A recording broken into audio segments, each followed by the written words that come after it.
एक आतंकवादी की सुरक्षा का इतना चिंता है केंद्र सरकार को, और जनप्रतिनिधि जो 3 टर्म के विधायक रहे, 2-2 बार मंत्री रहे, उनके पुत्र आज भी विधायक है, उसके जान का कोई कीमत नहीं है। सलमान खान की जान की कोई कीमत नहीं है। मुसलमानों को राजनीति से आउट करने का एक बहुत बड़ा षड्यंत्र चल रहा है। जो सो कॉल्ड कहते हैं ना कि हम मुसलमान के बहुत बड़े रहनुमा है पार्टी लोग, उन लोग की तरफ से एक आवाज आपने सुनी है क्या?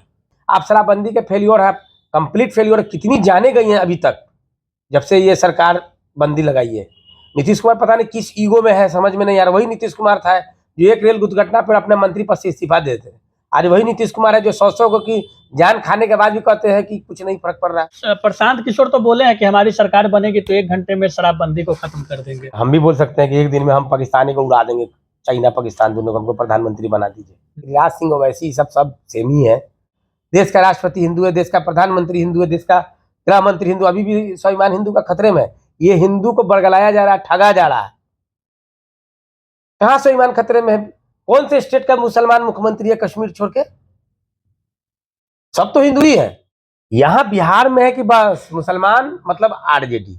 ऐसा लग रहा है जैसे कहीं मक्का मदीना से फतवा आया हुआ है कि बिहारियों को कि भाई वोट आरजेडी को ही देना है। आरजेडी की तरफ से हटना चाहिए मुसलमानों को, ऑप्शन दूसरा तलाश करना चाहिए। अगर प्रशांत किशोर अगर अच्छे ऑप्शन में आते हैं हम उसका स्वागत करते हैं, कोई दिक्कत नहीं है। इस न्यूज के प्रायोजक है अफजल फर्नीचर। महाराष्ट्र में मुस्लिमों के बड़े लीडर कहे जाने वाले बाबा सिद्दीकी की हत्या कर दी गई। इससे मुस्लिम समाज में आक्रोश है। तो वहीं बिहार में जहरीली शराब के कारण लगभग 50 लोगों की मौत होने के बाद सियासत काफी गर्म हो गया है। तो दूसरी तरफ गिरिराज सिंह जो भाजपा के फायर ब्रांड नेता है, उनके द्वारा हिंदू स्वाभिमान यात्रा निकाली जा रही है। प्रशांत किशोर को लेकर के जिस तरह से राजनीतिक गलियारों में चर्चा बनी हुई है, इन सब मुद्दों को लेकर के बातचीत करेंगे। हमारे साथ मुस्लिम समाज के युवा नेता जो मुस्लिमों की आवाज प्रखर रूप से उठाते रहते हैं, विक्की रहमानी साहब है, और इनसे बातचीत करेंगे। पहले शुरुआत करते हैं बाबा सिद्दीकी से। निर्मम हत्या कर दी गई, महाराष्ट्र के सरकार में शामिल थे, पूर्व मंत्री, 3 बार के विधायक, कैसे देखते हैं उनकी हत्या को? बहुत दुखद घटना है, और सिर्फ मुसलमानों के लिए नहीं, हर राजनेता के लिए दुखद घटना है कि जेल में बंद एक अपराधी और खुलेआम धमकी दे के मार रहा है। सबसे बड़ा मुद्दा वो नहीं है कि वो मारे गए, मौत तो आनी ही है सबको एक दिन। मगर आप ये देखिए, बाबा सिद्दीकी, उसके पहले मुख्तार अंसारी, उसके पहले अतीक अहमद, उसके पहले शहाबुद्दीन साहब, इन सबों का जेल से ही कनेक्शन है मृत्यु का। और सरकार भी किसकी है वो सबको पता है।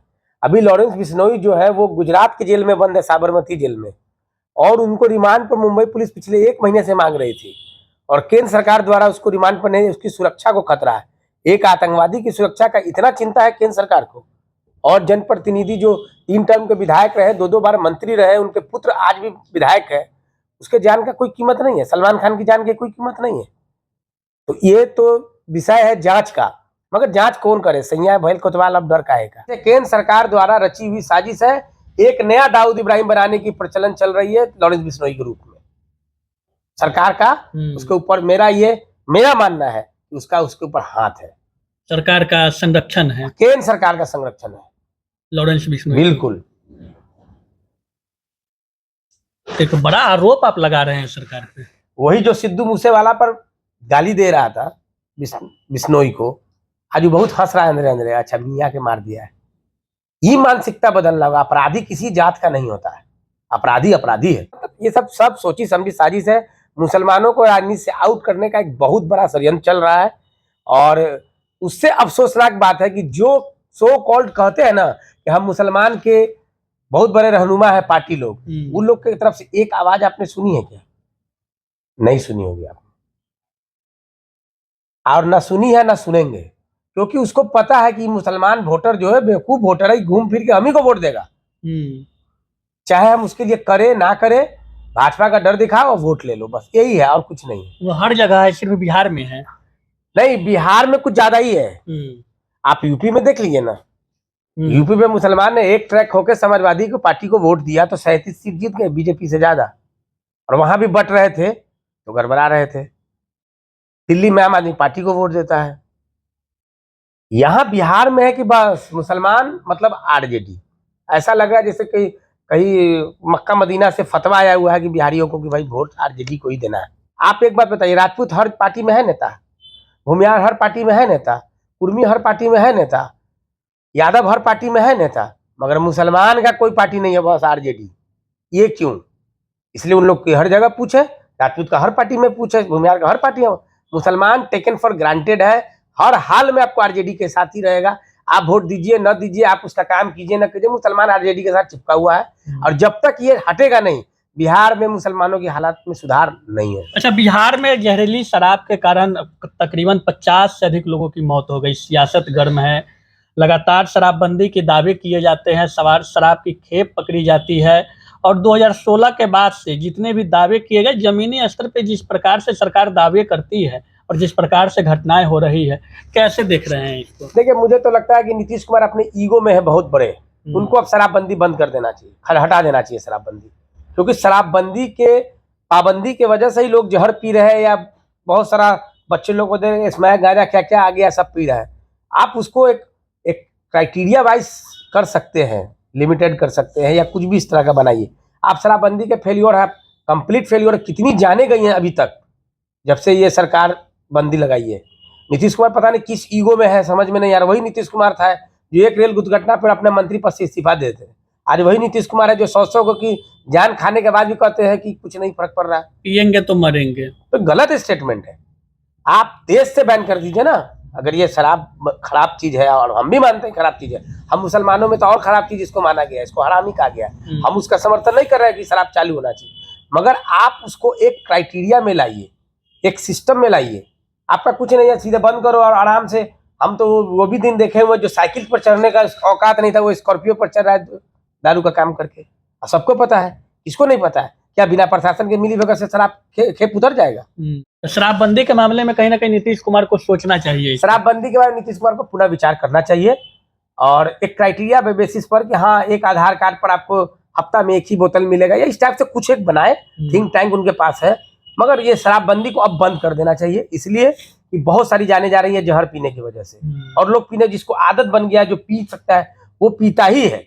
प्रशांत किशोर तो बोले हैं कि हमारी सरकार बनेगी तो 1 घंटे में शराबबंदी को खत्म कर देंगे। अच्छा, प्रशांत किशोर की सरकार बनेगी तब ना, कह देने में तब हम भी बोल सकते हैं कि एक दिन में हम पाकिस्तानी को उड़ा देंगे, चाइना पाकिस्तान दोनों को, हमको प्रधानमंत्री बना दीजिए। तो कह देना कर देने में अंतर है ना। प्रशांत किशोर के सोच से कितने इफेक्ट आप पे पड़ता है? क्या सोच उनकी लगती है? देखिए, अभी तो वो कुछ ना एमएलए है, ना एमपी है, ना मुख्यमंत्री है, ना मंत्री है, ना कुछ भी है। अभी जो बोल रहे हैं सब पब्लिक को अच्छा लग रहा है, हमको भी अच्छा लग रहा है, बट वास्तविकता में वो उस पर उतर जाए तो बहुत अच्छी बात है। अल्पसंख्यक समाज के झुकाव उनके तरफ हो रहा है। हाँ, ठीक है, होना चाहिए। हम तो अभी पहले भी ये बोले आपको कि आरजेडी की तरफ से हटना चाहिए मुसलमानों को, ऑप्शन दूसरा तलाश करना चाहिए। अगर प्रशांत किशोर अगर अच्छे ऑप्शन में आते हैं, हम उसका स्वागत करते हैं, कोई दिक्कत नहीं है। तो मुसलमान जाएगा प्रशांत किशोर के साथ? अब मुसलमान जाएगा कि नहीं जाएगा ये हमको थोड़ी पता है। हम कह रहे हैं कि आरजेडी के तरफ से कोई दूसरा रुख भी अपनाना चाहिए, मुसलमान को ऑप्शन में आना चाहिए।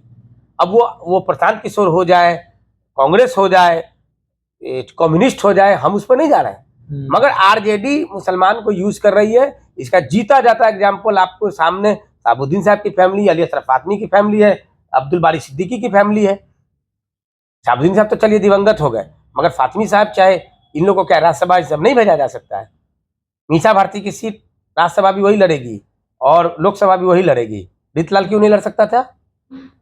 तो ये फैमिली पार्टी हो गई है, अपनी फैमिली की चिंता है। हाँ, क्योंकि मुसलमान 18% में 17% वन साइडेड वोट करता है, इसलिए मुसलमान, उनकी मजबूरी है। जिस दिन मुसलमान का साथ छोड़ देंगे, 5 सीट भी आरजेडी बिहार में नहीं जीतेगी। चलिए, अंतिम प्रश्न आपसे लेते हैं। गिरिराज सिंह, भाजपा के फायर ब्रांड नेता, केंद्रीय मंत्री, हिंदू स्वाभिमान यात्रा निकाल रहे हैं। विपक्ष कह रहा है दंगा भड़काने की साजिश है, आप कैसे देखते हैं? देखिए, गिरिराज सिंह सब की बात ना करें। गिरिराज सिंह ओवैसी सब सेम ही है। अगर गिरिराज सिंह सही है तो ओवैसी साहब भी सही है, ओवैसी साहब सही है तो गिरिराज सिंह भी सही है। आप एक सेक्युलर मुल्क में है, हिंदू स्वाभिमान यात्रा, आप क्या है, हिंदू नहीं है कि आपको मंत्री बना के केंद्र में रखा हुआ है? देश का राष्ट्रपति हिंदू है, देश का प्रधानमंत्री हिंदू है, देश का गृह मंत्री हिंदू। अभी भी स्वाभिमान हिंदू का खतरे में। ये हिंदू को बरगलाया जा रहा है, ठगा जा रहा है। कहाँ स्वाभिमान खतरे में है? कौन से स्टेट का मुसलमान मुख्यमंत्री है कश्मीर छोड़ के? सब तो हिंदू ही है। नौसेना का अध्यक्ष हिंदू है, एयरफोर्स का अध्यक्ष हिंदू है, थल सेना का अध्यक्ष हिंदू है, तब भी अभी हिंदू खतरे में ही है। अरे खतरे में हिंदू नहीं है, खतरे में तुम जैसे पाखंडी नेता लोग हो। तुम्हारा बेटा तो नहीं जाता है किसी दंगा में लड़ने पड़ने, जाता है गरीब का बच्चा, उसको सनका दिए, सनक गया, लिटरेसी का अभाव है, चला गया आपकी बात पर। कहाँ हिंदू खतरे में है? जब मुगल के जमाने में हिंदू खतरे में नहीं हुआ तो देश तो आजाद हो गया, अब कहाँ से खतरे में होगा? चलिए, तो विक्की रहमानी हमारे साथ थे। बातचीत हुई बिहार की राजनीति पर, जहरीली शराब से मौत के मामले हो, प्रशांत किशोर का मामला हो या बाबा सिद्दीकी की हत्या का मामला हो, और साथ ही हिंदू स्वाभिमान यात्रा निकाल रहे गिरिराज सिंह की बात हो, सब मुद्दों पे खुलकर बातचीत हुई, खुलकर अपनी प्रतिक्रिया दी है। बातचीत कैसी लगी कमेंट करके बताइए। तब तक दीजिए इजाजत, धन्यवाद। शादी का फर्नीचर सेट 34,500 से स्टार्ट। AFZ फर्नीचर के ऑफिशियल यूट्यूब चैनल पर विजिट करिए विशेष जानकारी के लिए और परचेज करिए बिहार के सबसे बड़े शोरूम से।